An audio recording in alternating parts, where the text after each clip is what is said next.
কচুর শাকের প্রথম পর্বটা তো অবশ্যই সবাই দেখেছেন। আমি আপনাদেরকে বলেছিলাম কচুর শাকের 3টা পর্ব দিব। আজকে ফাইনালি শেষ পর্ব নিয়ে হাজির হয়েছি। আজকে আমি আপনাদের সাথে শেয়ার করব কচুর শাক দিয়ে কীভাবে ডাল দিয়ে রান্না করতে হয়। তো চলেন, হে গাইস, আসসালামু আলাইকুম। আমি আশা করি আপনারা সব ভালো আছেন এবং আমি ভালো আছি। আজকে আমি আপনাদের মাঝে নিয়ে এসেছি আরেকটা মজাদার কচুর শাকের রেসিপি। চলেন, আজকে রেসিপি হবে বুটের ডাল দিয়ে কচুর শাককে। প্রথমে আমি আপনাদেরকে প্রথম পর্বটা দেখাতে পারিনি। কচুর শাক সিদ্ধ করে নিয়েছি ডালের সাথে, এমনকি ফালি করা কাঁচামরিচও দিয়ে দিচ্ছি। এগুলো সিদ্ধ করে নেওয়া শেষ।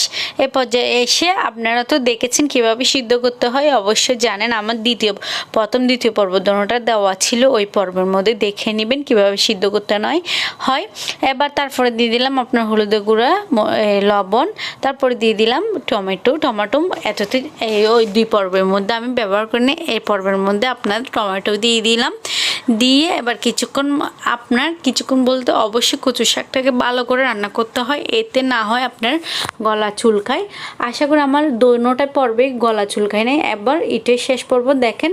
তারপরে দিয়ে দিচ্ছি আপনার তেল গরম করে নিয়ে এর মধ্যে দিয়ে দিলাম আর আস্ত জিরা, এবং দিয়ে দিলাম রসুন, দিয়ে দিলাম 4টা শুকনো মরিচ, দিয়ে কিছুক্ষণ ভালোভাবে একদম ভেজে নেব, যেমন ব্রাউন কালার হয়ে যায়। অবশ্যই আমি বারবার বলতেছি আপনাদেরকে, কচুর শাকের সাথে রসুন বাড়িয়ে দিবেন, এতে করে টেস্টটা ভালো আসবে। তারপরে দিয়ে দিলাম আপনার পেঁয়াজ কুচি দিয়ে একদম ভালোভাবে নেড়ে ছেড়ে যখন ভাজা হয়ে যাবে, অবশ্যই রসুনগুলোকে প্রথম ব্রাউন করে নিয়েছি, আপনারা তো দেখেছেন।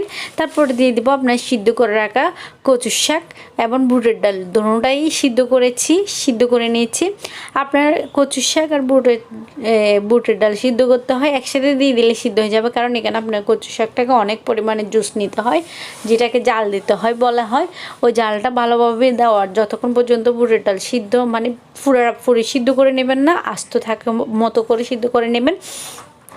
তো এই পর্যায়ে তেল দিয়ে বাগার দেওয়ার পরে আমি কি করব, কচু শাকটাকে আপনার 15 বা 10 মিনিটের মতো চুলার উপরে একদম ছোট চুলার জালটা ছোট করে দিয়ে বসিয়ে রাখবো। তারপর দেখলেন তো ধনিয়া পাতা দিয়ে দিলাম। ধনিয়া পাতা দিয়ে এবার কচু শাকটাকে একদম ভালোভাবে নেড়ে চেড়ে নেব, যেমন করে কচু শাকের সাথে একদম পুরোপুরি আপনার তেল, পেঁয়াজ, মানে যা মশলা অ্যাড করেছি সবগুলো যাতে করে মিশে যায়, এভাবে করে ভালোভাবে নেড়ে চেড়ে নিচ্ছি। দেখলেন তো আমার পরপর এই নিয়ে 3টা পর্ব কেমন লেগেছে, আপনাদের থেকে ভালো লেগেছে কি না আপনারা আমার কচু শাকের রেসিপিগুলো দেখে বলে দিবেন।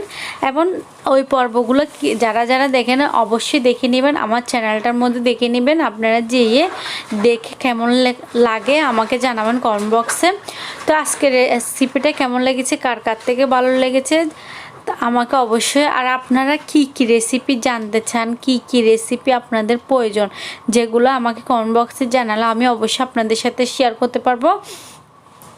এবং আমার আপনারা কোনো রকম কাটাকাটি বা অন্য কোনো কিছু, যেমন আপনার ইত্যাদি রকমের তরকারি হইতে নানা রকমের জিনিসের মজার ভিডিও দেখতে চাইলে অবশ্যই আপনারা আমার আকির ব্লগ চ্যানেলটা অবশ্যই যে দেখে আসবেন। ওই চ্যানেলে যেয়ে ভিডিওগুলো দেখে একটা লাইক, কমেন্ট, শেয়ার করে দেবেন এবং অবশ্যই ইউটিউব চ্যানেলটাকে সাবস্ক্রাইব করে দিবেন।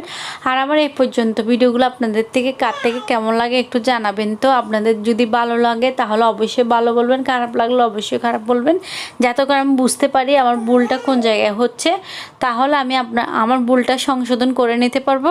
তো আজকের ভিডিওটা কার থেকে ভালো লেগেছে, যদি ভালো লেগে থাকে তাহলে লাইক, কমেন্ট, সাবস্ক্রাইব করে দিবেন এবং ফেসবুক পেজ থেকে হলে ফলো করে দিবেন। আমার ফেসবুক পেজ হচ্ছে আকি।